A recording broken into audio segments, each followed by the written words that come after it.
Assalamualaikum warahmatullahi wabarakatuh. Perkenalkan, nama saya Khairul Azmi dengan NPM 2535100430. Pada kesempatan kali ini, saya ingin menjelaskan tentang apa yang dimaksud dengan arsitektur von Neumann pada mata kuliah organisasi komputer. Sebelum itu, saya mohon maaf karena latar belakang saya yang mungkin kurang pas karena saya sedang berada di toko yang sedang saya jaga karena saya sendirian di rumah dan situasi yang tidak memungkinkan untuk saya mengerjakan di tempat yang lebih bagus. Mohon maaf sebelumnya, Pak. Baiklah, kita lanjut kepada slide selanjutnya. Apa sih yang dimaksud dengan arsitektur von Neumann? Arsitektur ini adalah model dasar komputer yang ditemukan oleh John von Neumann. Pada arsitektur ini, data dan instruksi disimpan dalam satu memori yang sama. Hal ini membuat sistem komputer menjadi lebih sederhana dan mudah digunakan, serta masih digunakan hingga saat ini pada komputer-komputer modern. Terus, kita lanjut kepada perangkat input. Perangkat input itu apa? Perangkat input digunakan untuk memasukkan data ke dalam komputer. Input merupakan tahap awal dalam proses kerja komputer. Jadi ibarat perangkat input ini adalah langkah pertama sebelum kita memulai langkah-langkah lainnya.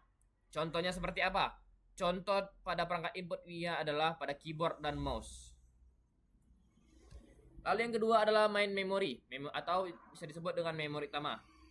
Main memory ini menyimpan dua hal, yaitu data dan instruksi program. Semua proses dari CPU ambil data dari sini.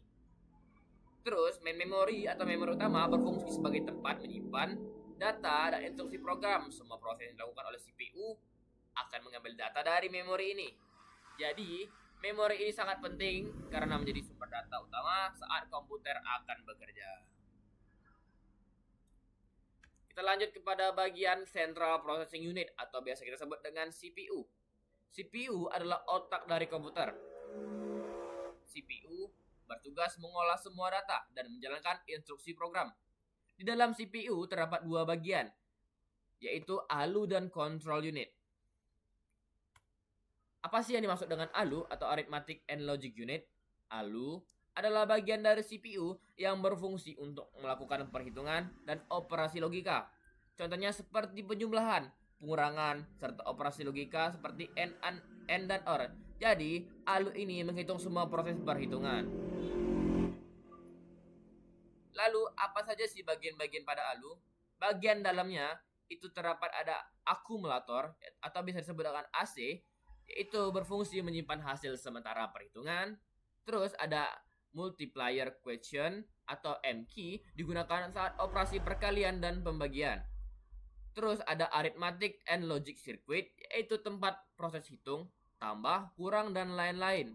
Dan logika and or not, hitungan dilakukan di bagian ini. Kita masuk kepada bagian control unit. Control unit berfungsi untuk mengatur jalannya seluruh proses di dalam komputer. Bagian ini mengontrol bagaimana data diproses, kapan diambil, dan kemana akan dikirim. Apa saja bagian-bagian dalam control unit? Yang pertama ada PC atau program counter, yaitu berfungsi menyimpan alamat instruksi berikutnya. Terus ada MIR atau Memory Address Register yang berfungsi menyimpan alamat data di memori yang mau kita akses. Terus yang ketiga ada MBR atau Memory Buffer Register. Memory Buffer Register berguna untuk menyimpan data yang sedang dikirim atau diterima dari memori. Terus ada IR Instruction Register yang berfungsi menyimpan instruksi yang sedang dijalankan. Terus yang terakhir ada IBR atau Instruction Buffer Register yang berfungsi menyimpan instruksi sementara data sebelum diproses. Dan control circuit ini mengatur semua kerja CPU. Kalau contohnya seperti pengaruh lalu lintas. Terus kita masuk kepada perangkat output. Perangkat output ini digunakan untuk menampilkan hasil dari proses komputer. Output merupakan hasil akhir yang bisa dilihat oleh para pengguna. Contohnya seperti apa? Contohnya dapat kita lihat pada monitor dan printer. Nah, di sini kita dapat melihat ada diagram dan cara kerja sistem. Pada bagian kiri itu ada diagram dan saya akan menjelaskan cara kerja sistemnya. Cara kerja sistem pada arsitektur von Neumann dimulai dari data instruksi yang ada di memori utama. Pertama, alamat data akan disimpan di MIR atau Memory Address Register.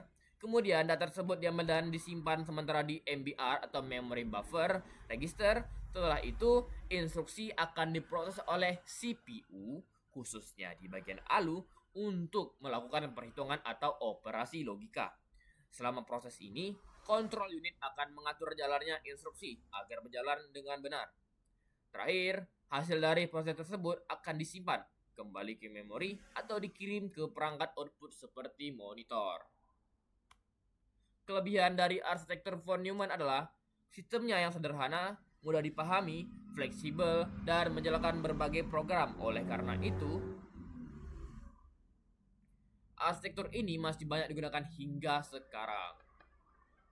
Nah, ketika ada kelebihan tentu saja ada kekurangan. Kekurangan dari arsitektur ini adalah adanya bottleneck. Apa yang dimaksud dengan bottleneck itu? Bottleneck ialah hambatan karena data dan instruksi harus melewati satu jalur yang sama. Hal ini dapat menyebabkan proses menjadi lebih lambat. Kesimpulannya ialah bahwa sistem komputer pada arsitektur von Neumann bekerja secara terstruktur dan saling terhubung antara tiga komponen utama, yaitu input-output, memori, dan CPU. Semua data dan instruksi disimpan di memori, kemudian diambil oleh CPU untuk diproses. Di dalam CPU, control unit untuk mengatur jalannya instruksi, sedangkan ALU melakukan perhitungan dan logika. Setelah diproses, hasilnya akan dikirim kembali ke memori atau ditampilkan melalui program output, di mana CPU menjadi pusat pengelolaan yang mengatur seluruh sistem.